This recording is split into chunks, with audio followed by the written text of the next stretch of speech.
everyone, John Daly here with Informed, Not Inflamed. This is an educational video to help you become more informed and less inflamed. This one, the truth about media bias. Everyone loves to scream about media bias. Here's the truth. The media is biased. Get over it. Ask yourself, are you perfectly unbiased? No, no one is.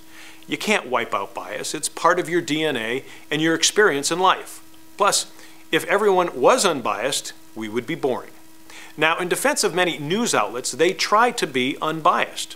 I think over the past 20 years, thanks to a wide range of news outlets with different points of view and a lot of people talking about media bias, the public is not as amped up over someone's bias anymore.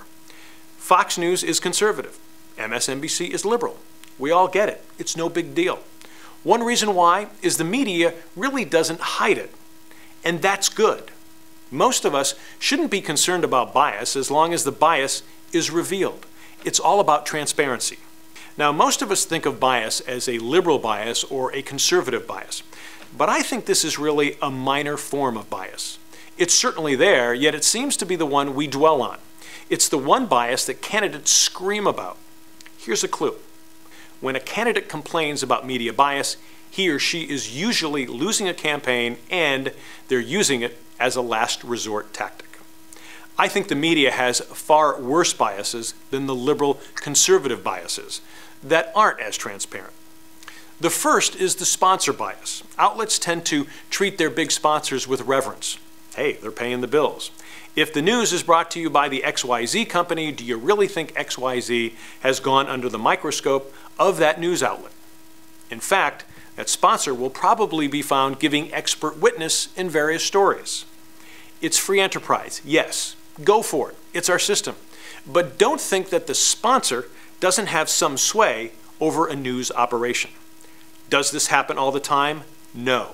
But in this age when ad dollars are down, you tend to feed the beast and not purity of principles. Next is the entertainment bias. News outlets have foregone serious journalism for entertainment news and ratings. It's easier and less expensive. Plus, you can hire cheaper and younger reporters.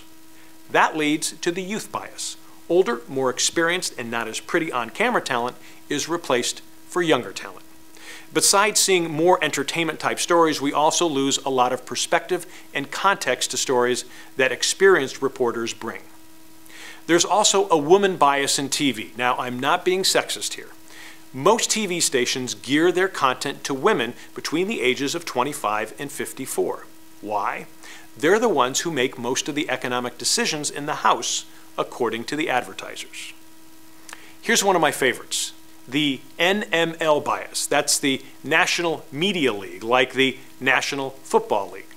The NFL has 32 teams. They compete against each other.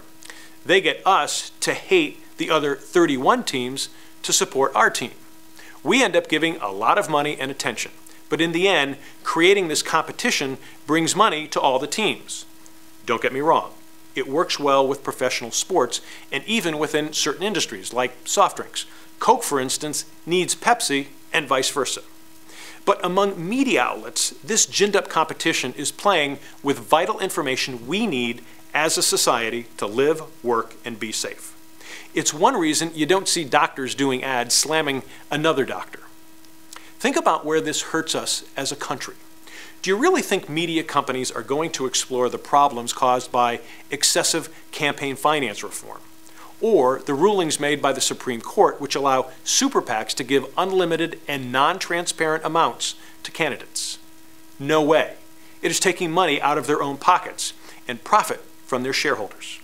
What's worse, and I covered this in my book, TV news outlets have been willing to jeopardize national security.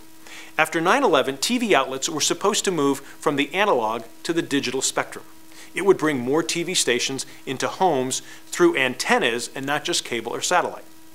Plus, those analog signals would be used for our emergency first responders, so they could better communicate with each other during the next 9/11.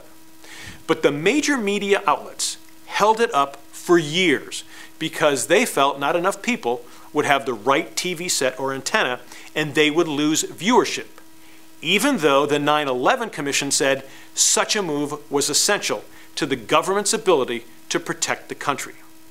How many news outlets talked about that? Not many.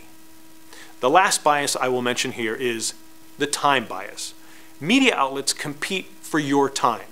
Their goal is to keep you reading the page or watching the screen. The longer you are there, the better chance the advertiser gets noticed. But many times, to get your attention, media outlets disregard your precious time. You have many things to do besides sitting and watching a newscast or reading a newspaper for pleasure. You have work, family, and hobbies that enrich your lives. A news organization that wastes your time is a bad news organization. That's why I say stop watching cable news for news. Watch it for entertainment. Eventually, the successful news organizations will realize this. They'll give you what you need quickly and send you on your way. Okay, now that you're a bit more informed about bias, check out my next video that is the basis of Informed, Not Inflamed, the ROIL system.